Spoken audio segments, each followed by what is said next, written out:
वैष्णवी कल्कि के सशरीर वैकुंठ जाने का क्या अर्थ है, रहस्य है।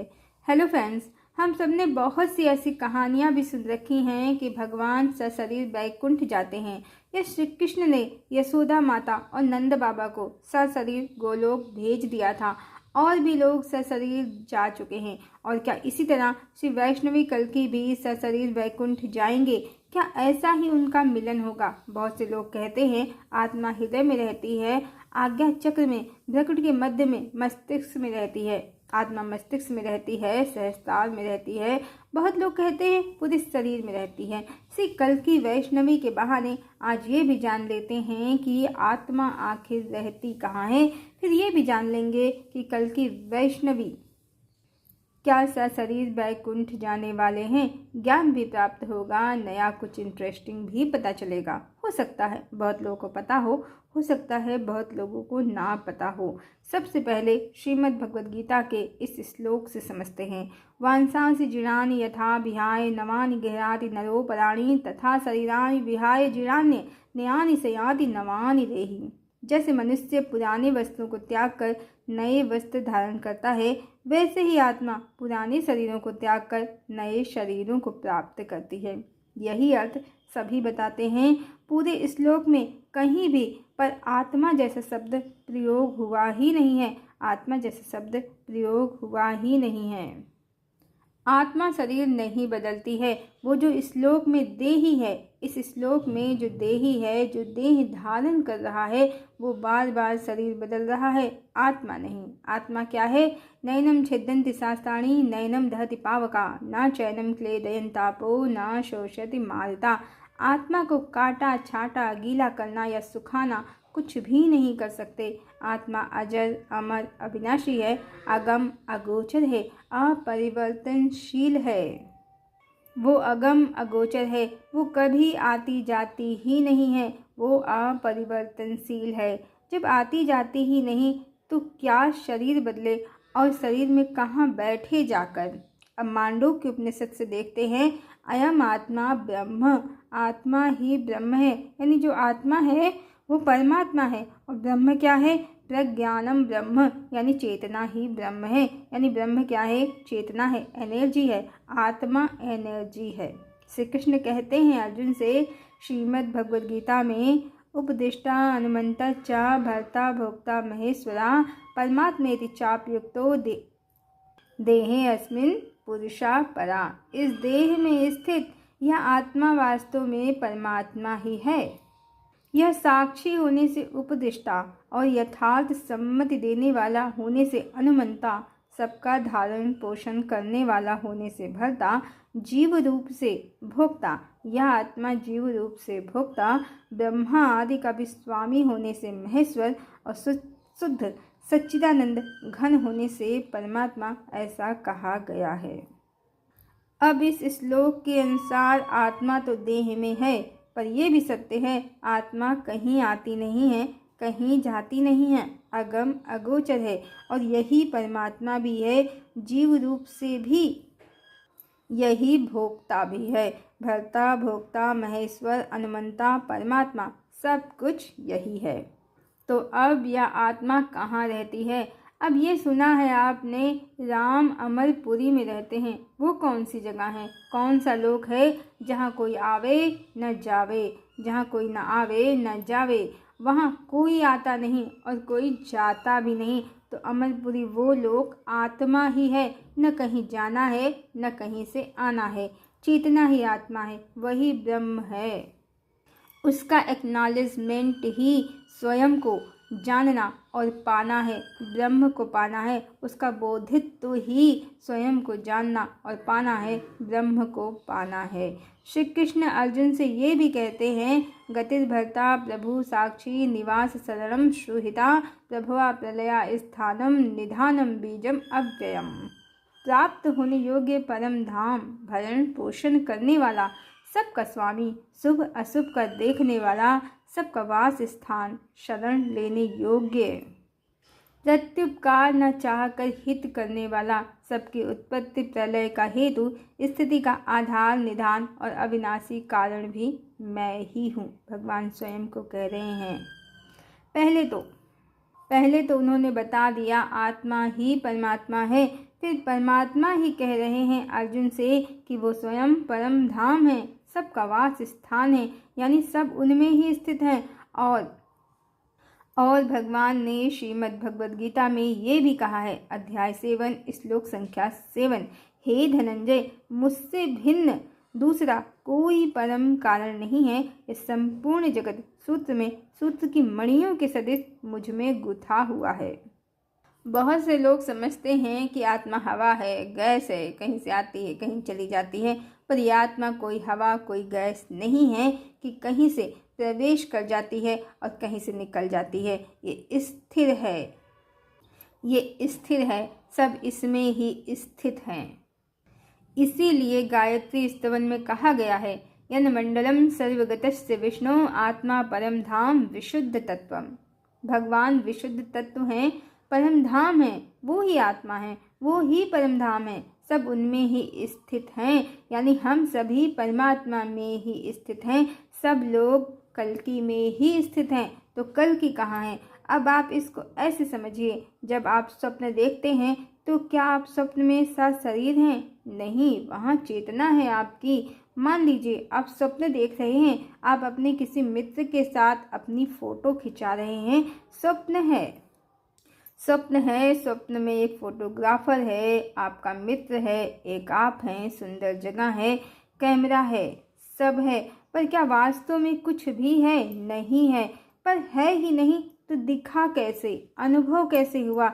स्वप्न में तो कैमरा भी अनुभव हो रहा था, फिर बातें भी कर रहे थे आपके मित्र आपसे, वो आपके साथ फोटो खिंचा रहे थे। अब स्वप्न से बाहर आ जाइए तो आपके मित्र थोड़े ही सपने में प्रवेश कर गए थे, आप ही कैमरा थे, आप ही मित्र थे, आप ही फोटोग्राफर थे और आप ही फोटो खिंचा रहे थे, आप ही खींच रहे थे, आप ही वो सुंदर दृश्य भी थे। सब आपके अवचेतन मन की रचना थी। जो लोग समझते हैं कि उनके पितृ या जान पहचान के लोग उनके स्वप्न में आते हैं कभी कभी, तो जाने चेतना सबकी एक ही है। जो आपकी चेतना है, जो आपकी चेतना है वही उनकी है। आपकी चेतना ने अवचेतन मन में उनसे संपर्क कर लिया और अपनी शक्ति से उनको स्वप्न में प्रकट कर दिया। सब कुछ आप ही हैं, बस इतना ही अंतर है। आपका अपने स्वप्न पर कंट्रोल नहीं है, परमात्मा का है। वो आप निद्रा में हैं, वो योग निद्रा में हैं। कभी कभी कुछ लोग कर भी लेते हैं थोड़ा बहुत स्वप्न पर कंट्रोल, कुछ भयानक देखकर मन लौटने लगता है, नींद खुल जाती है, हम स्वप्न में कंट्रोल करके समझ जाते हैं इससे बाहर आना है, ये शक्ति नहीं है।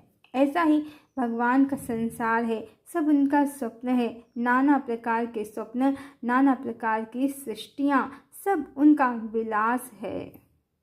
वास्तव में सब माया है, कुछ भी नहीं है। आप हैं, हम हैं, कोई भी लोग हैं, कोई भी स्थान है, कोई भी दृश्य है, सब भगवान है, सब भगवान के स्वरूप की रचना है, उनसे भिन्न कुछ भी नहीं है। जब स्वप्न को बलपूर्वक तोड़ने जैसा यही समझ जाएं कि ये सत्य नहीं है, ये सत्य स्वरूप नहीं है, तो स्वप्न से बाहर आना, माया से बाहर आ जाना है। अब आप ही बताइए, आत्मा कहाँ से आती है, शरीर में कहाँ जाती है? शरीर से कहीं नहीं, बल्कि सब देह, सब जीवधारी। अब आप ही बताइए, आत्मा कहाँ से आती है शरीर में, कहाँ जाती है शरीर से? कहीं नहीं, बल्कि सब देह, सब जीवधारी, सब चेतनाएं भी, जो अहंकार, मन, बुद्धिवश, भगवान की माया के वश, स्वयं ही भगवान की अपराशक्ति से नियंत्रित होकर उनकी ही पराशक्ति में विचरण कर रही हैं। तो क्या समझे, शरीर में आत्मा है या आत्मा में शरीर? जी, शरीर में आत्मा नहीं है, आत्मा में सब देही यानी जीव स्थित हैं। सब लोग भगवान में ही, आत्मा में ही प्रकट हो रहे हैं। यहाँ सब एनर्जी है, कुछ भी मैटर नहीं है। स्वप्न में एनर्जी जैसे मैटर का आभास दिखाती है या हम मैटर को अनुभूत कर पाते हैं, परमात्मा के स्वप्न में भी मात्र एनर्जी है, वो आपको मैटर का आभास दिलाती है, मैटर का आभास दिखाती है। ये संसार चेतना का मायालोक है और जब जब इस मायालोक में अधर्म बढ़ जाता है, भगवान के स्वप्न में अधर्म बढ़ जाता है, तो वो स्वयं स्वप्न में प्रवेश कर जाते हैं। अब जैसे आप अपने स्वप्न में थे, पर स्वप्न के बाहर भी आप अपने बेड पर भी थे, वैसे ही परमात्मा अपने स्वप्न में प्रवेश करते हैं योग निद्रा धारण करके। वास्तविक जो परम शक्ति है वो अपनी छाया क्रिएट कर देती है, वो स्वप्न के संसार में प्रवेश कर जाती है। यही योग माया को अधीन करके अवतरित होना है। इसीलिए कहते हैं कि रावण ने जिस देवी सीता का हरण किया वो छाया मात्र थी, असली को तो वो छू भी नहीं सकता था। पर चेतना के रहस्यों को ना जानकर किताबों से ऊपर से पढ़ने पर मनुष्य सोचते हैं कि राम जी ने असली देवी सीता को छुपा दिया और उनकी छाया को रावण ले गया। रामायण में तो कितने रहस्य हैं, जितने असली राम हैं उतनी ही असली सीता भी हैं। कोई छाया नहीं है, वो वास्तविक हैं, पर संसार ही स्वप्न है। रावण भी परमात्मा का स्वप्न ही है, उनकी ही स्वप्न की रचना है, उनका ही एक रूप है और वो स्वयं ही उस स्वप्न में अपने ही रचे रावण से युद्ध करते हैं, अपनी रची देवी के लिए, अपनी रची छाया की देवी सीता के लिए। स्वप्न से बाहर तो देवी सीता उनमें सदैव स्थित हैं, कौन अलग कर सकता है उनसे? कोई नहीं। अब इस युगांत के समय में देवी वैष्णवी और भगवान कल्कि अपने माया लोक में अपने स्वप्न में प्रवेश कर गए हैं। और इस बार की कहानी तो यही है कि भगवान भवानी को साथ लेकर बैकुंठ जाएंगे। तो क्या जो छाया का शरीर उन्होंने धारण किया है उसके साथ जाएंगे? जी नहीं, वास्तविक स्वरूप में जाएंगे। ये शरीर तो छाया है, छाया तो झूठ है। वास्तविक परमात्मा को छाया का शरीर थोड़े ही पाना है, छाया की देवी वैष्णवी थोड़े ही पानी है। वैसे भी मात्र स्वप्न में विरह है, स्वप्न से बाहर दोनों एक ही हैं, दोनों एक ही सत्ता हैं। तो शरीर छाया है, भगवान सत्य हैं। शरीर जाने का कोई अर्थ नहीं है। अभी तक जो भी सुना है, ये शरीर गए हैं, वो शरीर गए हैं, कोई भी शरीर गए हैं, वो कहानियाँ इसीलिए प्रसिद्ध हुई हैं क्योंकि लोगों को ये पता ही नहीं है शरीर में आत्मा नहीं रहती है, आत्मा में शरीर है। शरीर का एक मोह है, इसके छूटने का एक भय है, जो शरीर के बिना होने की कल्पना से भी डरता है। इसीलिए कहानियाँ बन जाती हैं कि शरीर गए, जबकि संसार ही भगवान का मायालोक है, स्वप्न है। स्वप्न में कुछ भी सत्य नहीं है, दिखता हुआ शरीर भी नहीं। अब जो एनर्जी आत्मा के इन रहस्यों को नहीं जानते हैं, तो वो स्वयं को मैटर फील करते हैं, सब करते हैं, सब माया के जगत में हैं। पर योगी सत्य जानता है, मैटर झूठ है, शरीर झूठ है, एनर्जी सत्य है, चेतना सत्य है। अब मनुष्य स्वयं को मैटर फील करते हैं, इसीलिए कल्पना करते हैं कि भगवान जिस शरीर को धारण करते हैं वो उनसे भिन्न होगा, क्योंकि वह भगवान है, सिर्फ एनर्जी होगा, लाइट होगा, प्रकाश के फॉर्म में होगा। भगवान को भूख नहीं लगती होगी, आम लोगों की तरह प्यास नहीं लगती होगी। मतलब भगवान मतलब कुछ भी, बस सत्य जाने। भगवान जब भी मानव शरीर धारण करते हैं दूसरे मनुष्यों जैसे ही होते हैं। उनका शरीर सिर्फ इसलिए दिव्य है क्योंकि उस शरीर को लीला करने के लिए उन्होंने धारण किया है, उसके माध्यम से वो माया के लोक में प्रकट हुए हैं।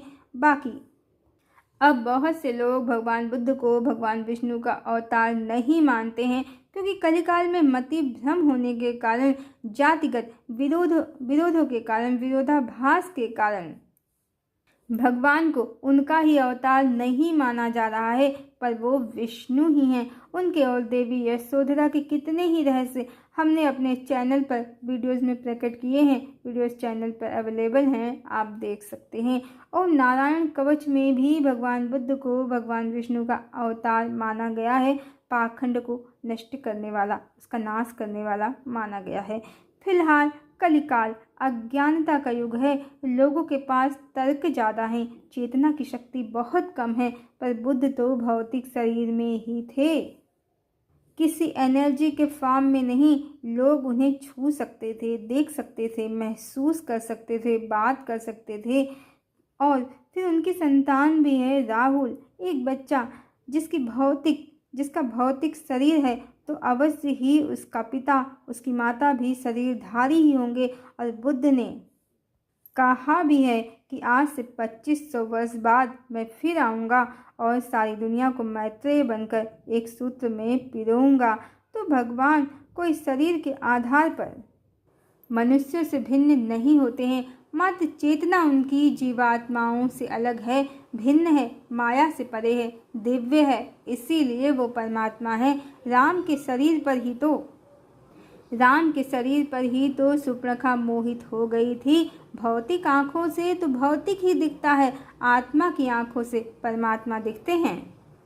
समझा जाए तो भगवान स्वयं ही स्वयं में प्रकट होते हैं, लीला करके स्वयं में ही लीन हो जाते हैं। निराकार होना है, वो स्वयं ही अपना धाम है जहाँ पर चेतना उत्पन्न होती है और हर चेतना जिसमें विलीन होती है। तो कल की वैष्णवी का मिलन इस दुनिया का मिलन नहीं है, परमात्मा के सत्य स्वरूप का मिलन है। माया से परे पर स्वप्न का टूट जाना है, सत्य से परिचित हो जाना है।